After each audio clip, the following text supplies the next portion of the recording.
Vancouver, British Columbia, Canada's third city, one of the West Coast's busiest terminals for sea, rail, highway, and pipeline transportation. Crossroads of commerce, meeting place of world travelers, where 750,000 people live and work to the fast-moving tempo of the 20th century. And it all happened since yesterday. On April 18th, 1886, the old town of Granville, sometimes known as Gastown, became Vancouver. The first council chamber was a makeshift tent. Less than 2 months later, the new city had its first major disaster. On June 13th that same year, the fire destroyed nearly all of Vancouver. But 5 weeks later, when this picture was taken, the men and women of Vancouver were starting to build again, for they had vision and courage. They saw in the charred ruins the promise of a great city. The same scene 4 years later, Dominion Day, 1890. Already the fire is forgotten. Wooden shacks have been replaced by solid buildings. The first streetcar is rounding the corner from Carroll Street, scaring the horses on the left, but bringing a surge of pride to the citizens who lined the route of the big parade. Vancouver was on the way up.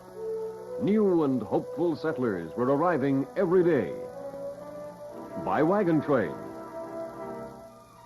by stagecoach along the dusty trails, by perilous barge along the Fraser, and by an ancient mode of transportation for some hardy souls.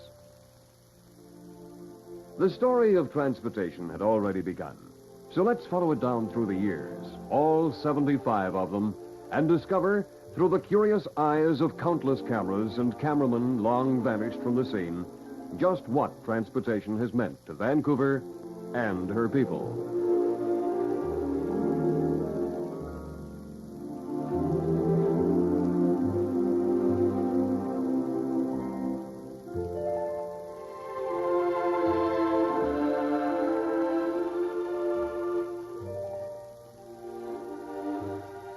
In the early days, transportation meant mainly the sea. There were no highways, no railways, and air travel was still half a century away. Perhaps this is why Vancouver has always felt the pull of the sea. It has been the source of her wealth and progress. There's always been a salty tang to her history and her struggle to rise from a brash settlement on the edge of nowhere to the metropolis she is today. Masts of early sailing ships rose starkly into the sky beside her busy wharves.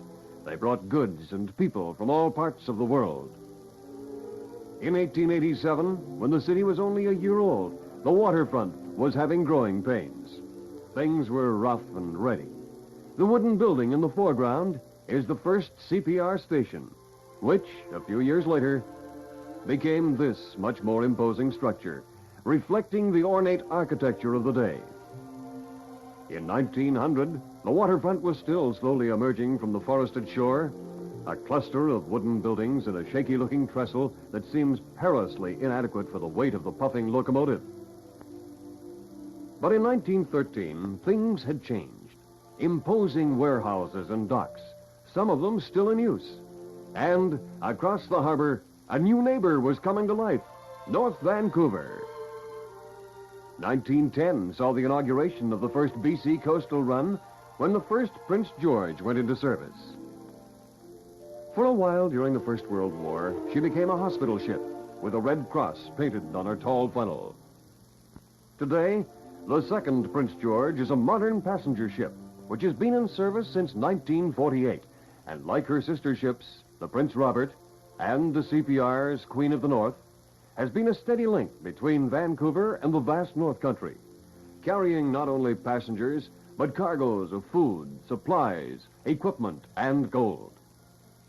The Kenora was one of the first rail car ferries running between the mainland and Vancouver Island. But today, the Princess of Vancouver, a modern twin-screw, vehicular and train ferry, is typical of a fleet which moves thousands of cars and passengers every day. They've become, in fact, the mobile highways of the sea. Vancouver has welcomed many a great ship in her day, and her transportation story would be incomplete without mention of the great white empresses of the Pacific, those romantic luxury liners which made the city a regular port of call. Who can forget them, gliding smoothly into their berths, ablaze with light, accepting the fanfare and excitement as their due?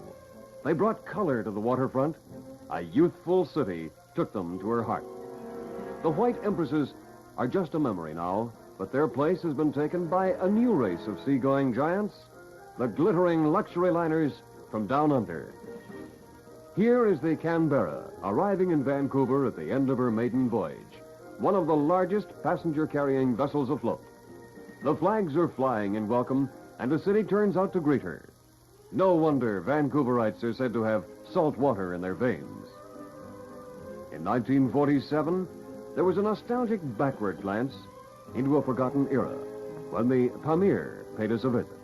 A lone voyager from the past, the last sailing ship afloat, yet still active in the grain trade between North America and Australia. Buffeting the gales off Cape Flattery, she presents a gallant picture. Not long after this, the Pamir folded her sails and went down to the sea forever. Two eras in the history of transportation. This composite photograph shows the Empress of India heading out from Vancouver and passing what appears to be the wreck of the Beaver off Prospect Point. The Beaver was the first steamer to serve Vancouver, but it had been a regular visitor around the Fraser River as far back as 1836. The wreck occurred in 1886, the year Vancouver was born. The first CPR train arrived here on May 23rd, 1887, and the railroad chapter of her transportation story began. It was an historic occasion, and the whole city turned out to welcome Engine 374. They decked her with flowers, bunting, and flags, and the celebrations went on all day and night. But in the middle of the cheers and the noise, some of the early pioneers must have paused to realize that no matter what happened later on, this would always be considered one of the greatest days in the city's history. Time and events were moving along. The year before, it had seemed that Port Moody would be the western terminus of the railroad and the great seaport of the Pacific. But the tide of history can sometimes turn the tables on politicians, engineers, and empire builders. The voice of New Vancouver scoffed at the plans for Port Moody. The railway must be extended. And it was. Vancouver welcomed number 374 with open arms, for this was one of her first victories, as well as a symbol of the future. Today, Engine 374 is a dignified playground for youngsters at Kitsilano Beach, where she was laid to rest in 1945. But in 1887, she was young and full of steam, and her arrival marked the beginning of a new era. The CNR arrived later in the fall of 1918. And then the Great Northern,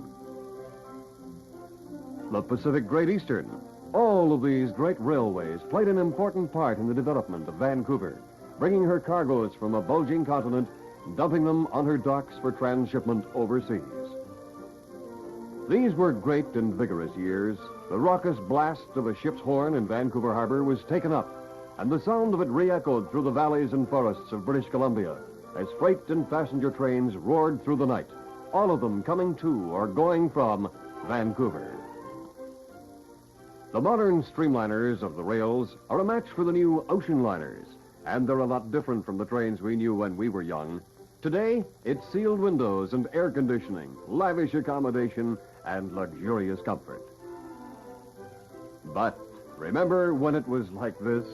Red plush and gaslight, ornate luggage carriers and tiny windows. Things have certainly changed for the better. Or have they? There's a touch of nostalgia for the old-timer in this Edwardian-style sleeping car, which later, but not much later, became the old standard sleeper of fond memory. It's so much more decorative today. While passengers bring glamour and excitement to the railway, freight is its financial backbone. the bread and butter of the business. And freight wasn't limited to transcontinental runs. In Vancouver, a smaller yet important part of the transportation history revolves around the interurban freight and passenger services, which spread out from the city in many directions. Here's the first BC electric freight motor, pictured in the 1920s, and showing one of the famous milk train cars standing on the New Westminster Marpole line. And locomotive 900, built by the same company in 1907, served on the Marpole-Steveston line for many years. Diesel engines replaced the old locomotives on the Valley Freight Line after the interurban service was discontinued in 1950. Yesterday and today, 75 years, millions of people, billions of pounds of freight, the old 374 and today's streamlined Continentals. It doesn't seem like 3/4 of a century, but it was. While the whole story of Vancouver's transportation record is divided between the three major services, sea, land, and air, in between, there's another part of the story. Lumbering is Vancouver's major industry. While the big freighters and flat cars carry the province's lumber products to all points of the compass, there's first of all the story of how they get to Vancouver from the logging operations. Some lumber shipments travel hundreds of miles by water, truck, and rail to reach the mills and docks of Vancouver. Flat booms of logs like this have been a familiar sight along the coast for nearly all of the 75 years. One of the first methods of transporting logs down the coast was the Davis raft, an ingenious invention of binding logs together in the form of a mobile log barge. Then came the labor-saving, self-unloading log barges, which brought the industry a step forward. Today's barges load and unload themselves. What would our pioneer loggers with their hand saws and crude log booms have thought of this? Tugs, sometimes called the workhorses of the sea lanes, have an important chapter in our transportation story. Without them, busy seaports like Vancouver would function less smoothly, less efficiently. The Kingsway tug was later rebuilt and renamed the La Pointe, and is still in service. All modern tugs are equipped with radar, and despite their size, are capable of pulling immense loads. When a liner arrives on the harbor, the tugs take over and guide her to her berth.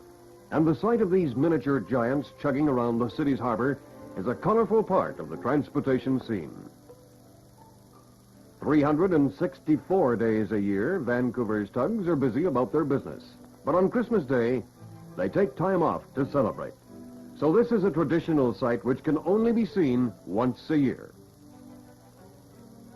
Barges moving slowly along our many waterways provide a somber background for the more lively methods of transportation. This self-unloading barge is a forecast of times to come, not only in transportation, but in all branches of industry. And while these cumbersome-looking cargo carriers receive scant attention from us as they go plodding about their business, they have a special place in the age-long history of the sea. Canada's and Vancouver's air age began on February 23rd, 1909, when this picture was taken. It was the first flight in Canadian history, and it ushered in a whole new concept of transportation. At Vancouver, a series of firsts marked the opening of this new age. March 25th, 1919, the first flight in Western Canada by Charles Hamilton at Memorial Park. To mark the first flight, the Vancouver Aviation Committee published its first souvenir program, and it included as event number 8, Mr. Hamilton racing in a biplane with running horses and riders on track. The horses won. Another early flight 1 year later by Bill McMullen at the same location. Another first for Vancouver, Canada's first woman aircraft passenger, Olive Stark, at the controls, her husband Billy. May 13th, 1919, the first flight between Vancouver Island and the mainland by Hall and Eckley. In the 1920s and 30s, Vancouver was the base for a courageous group of bush flyers who performed invaluable service in opening up the remote areas of the province, exploring, surveying, charting heretofore uncharted country. The names of these early birdmen are now almost legendary. Don McLaren, shown here with this Western Canada Airways Boeing BIE flying boat. Baker, McConaughey, Brown, and many more. This Curtiss HS-2L flying boat took passengers for sightseeing trips over English Bay in 1926. But this Canadian Airways Junkers has no time for such frivolities. Supplies are being loaded for a flight into the rugged North Country. By 1934, however, less colorful, but regular flights were being scheduled out of Vancouver. And this United 247 is inaugurating a Seattle flight on July 1st of that year. Were you in the crowd of onlookers? Changes came rapidly. By the early 40s, twin-engine planes were in service out of Vancouver's airport. But before that, on September 1st, 1937, TCA inaugurated its first commercial operations flight between Vancouver and Seattle with this Lockheed 10A. And 25 years later, on September 1st, 1962, the company commemorated the historic event by reenacting the scene using the same plane and having on hand the original pilot and the first two stewardesses employed by the company back in 1937. But we're not finished with the past yet. This Lockheed 14 was used to inaugurate the passenger service between Vancouver and Montreal on April 1st, 1939. And during the war years of the 40s, these Lockheed Lodestars kept civilian flight schedules operating smoothly despite wartime shortages of men and machines. DC-3s were a familiar sight in the late 30s as they flew in and out of Vancouver Airport. Some of them are still in service today. On May 1st, 1948, TCA North Stars began flying in and out of the city, marking the advancement to the family of four-engine craft. Followed later on by CPA's turboprop Britannia, typical of the forerunner of today's jet, and which, on its polar flight out of Vancouver to Amsterdam, pioneered a tremendous event in the annals of flight.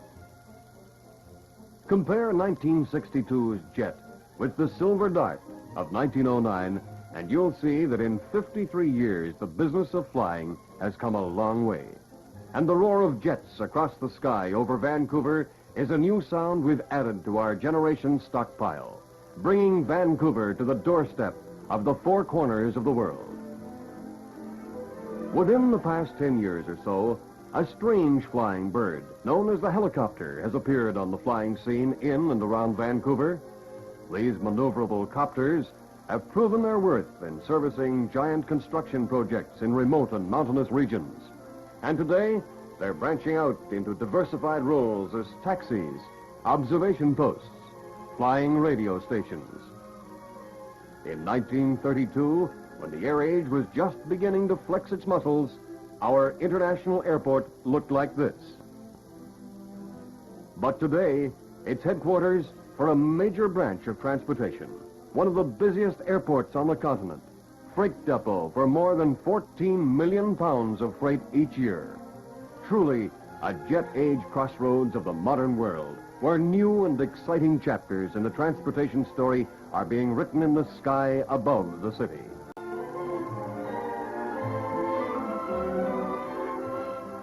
A city the size of Vancouver must include integrated transportation services to keep goods and equipment in constant flow.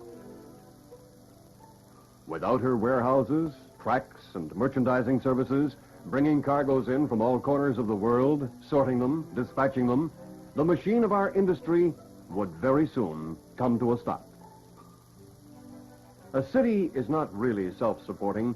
If you need a book, a new car, a sleeping bag, or even a collar stud, it very likely has to be brought in by bus, train, plane, truck, or ship. And a great army of men and women see that it gets here. A piggyback is no longer confined to the playground. Today it means a service which transports another service. fleets of trailers and trucks moving across the country, ready to be transferred to highways and city streets for the last lap of their journey. Even trains have a piggyback service to bridge the waterways around Vancouver. It takes many types of transportation service to keep a city in business, and Vancouver has them all. Unseen services, working round the clock to bring the goods of all the world to our doorstep.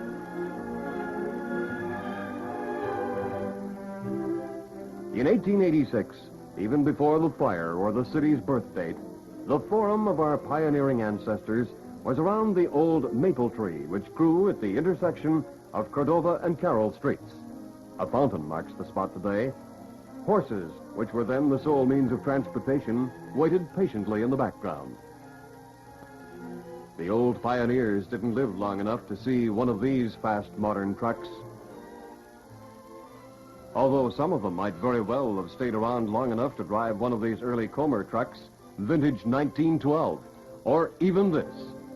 Packard model, same vintage. Even with this latest GMC model available, it took a long time for the horse to leave the scene. There were horse-drawn vehicles on our city streets as late as the 1930s, and even the 40s. But in 1912, the blacksmith and his steady customer were already doomed. Motor vehicle carriers were here to stay. Their styles changed with the years. This one has a 1930 license.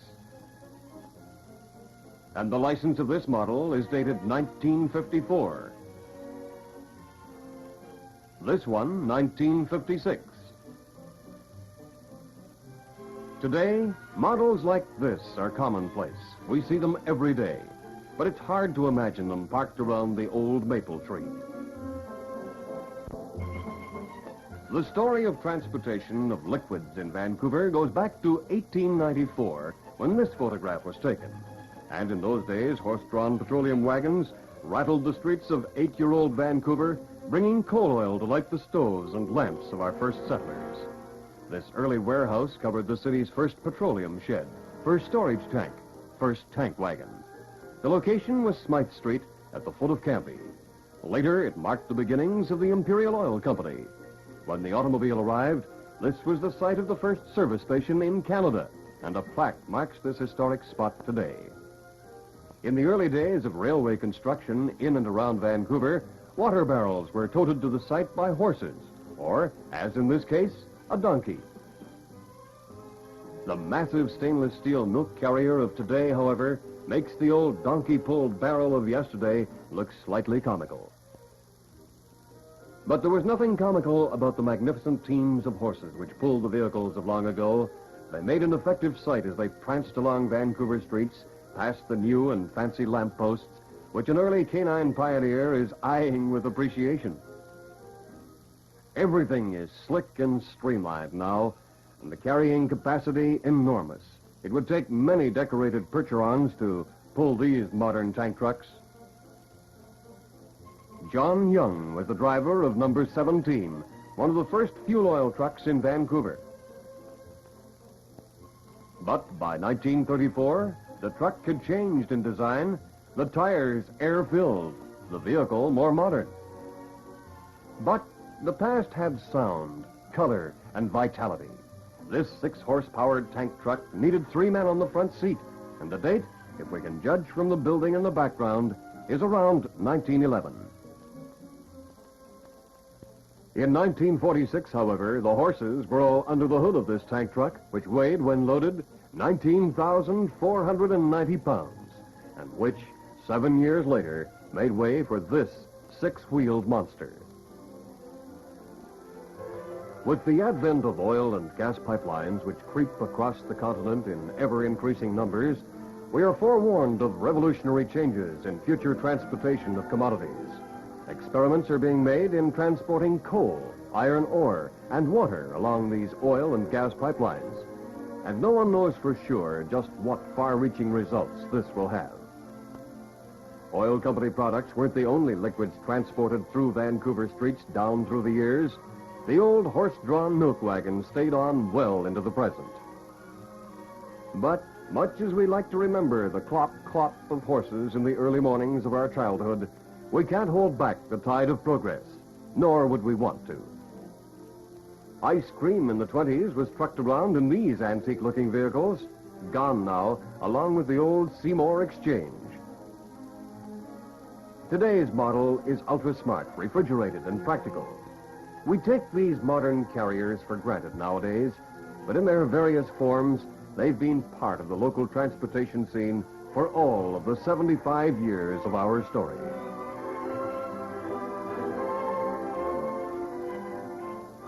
Behind everything that moves in the modern business of transportation, there's a system, a coordinated mechanism of machines and people to keep things in motion.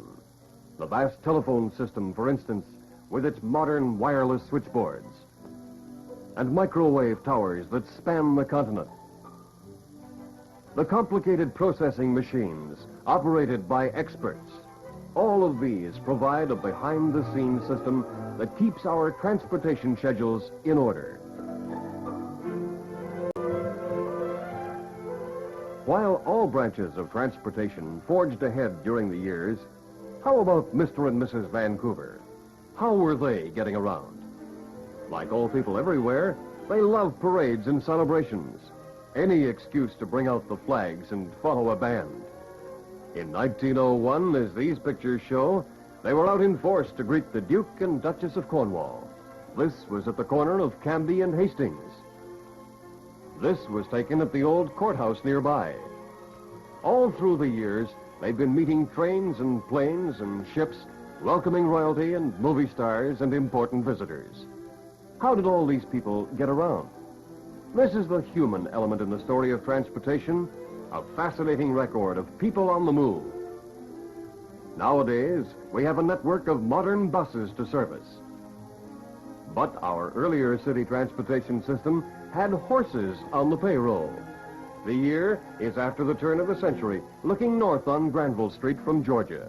And even then, as you can see by the sign on the left, Vancouver was tourist conscious.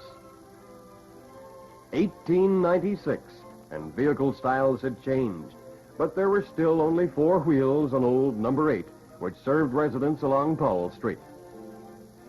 Where are they now, these long-forgotten motormen? Did they stay with the firm long enough to win a gold watch or the presidency? The Morris Tobacco Store is still doing business on Hastings Street as advertised. That same year, a parade brought the streetcars to a standstill, as it does today. Number 10, with its fancy paint job, was 6 years old then.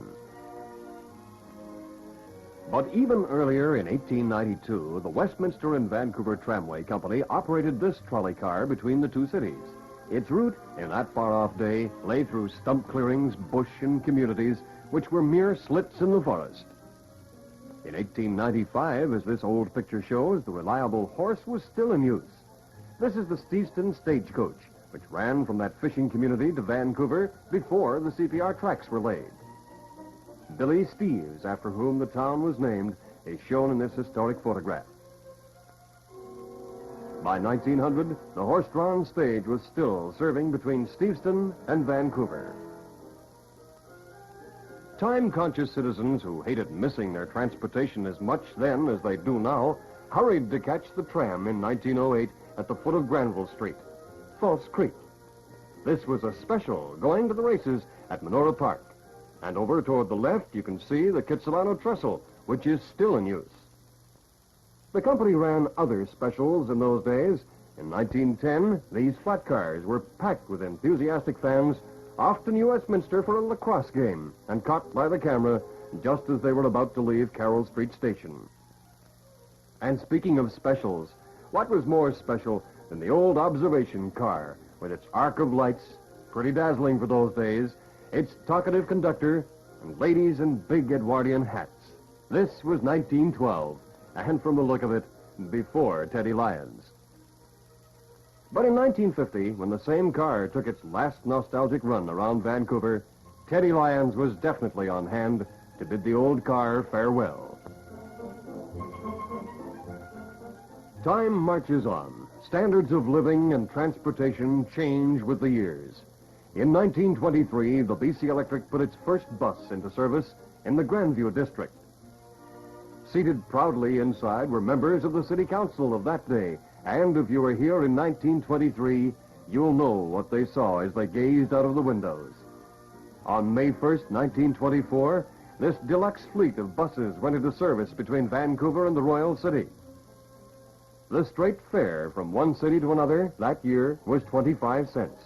And this service was popular, despite the fact that two interurban lines were operating between the two stations. But by 1947, the era of the interurban was drawing to a close, and a way of life for thousands of Vancouverites was soon to be a memory. 1938 had seen the introduction of the PCC one-man cars, and number 300 was the first of them, although they were just a transportation interlude in the march of progress. Vancouver was already planning the changeover to rubber. In 1945, city buses had arrived. And in 1947, trolley coaches were introduced and are in service everywhere today. The last streetcar ride took place in Vancouver in 1955, and sentimental citizens were busy once more saying farewell to old landmarks and old friends. And in 1958, another era came to an end with the passing of the North Shore ferries, the best 10-cent ride on the continent, visitors used to say. The 75 years have passed, filled with the adventure of growth and progress, a pageant of ships, trains, aircraft, trucks and trams, trolleys and buses, and of course people. Without them, there would be no story. This is just a brief stop along the way, a breather to mark what has happened since yesterday. For 75 years is only a moment in the long-range story of people, and yet these 75 years were unique. Their like will never come again. The future will be exciting, but it's all planned. In 1886, when it all began, nothing was planned. There was just the forest rising beyond the first wooden shacks. But always there was the sound of men building more than ships and wagons, barges and tugs. They were building a future, and a lot of that future is still to be written.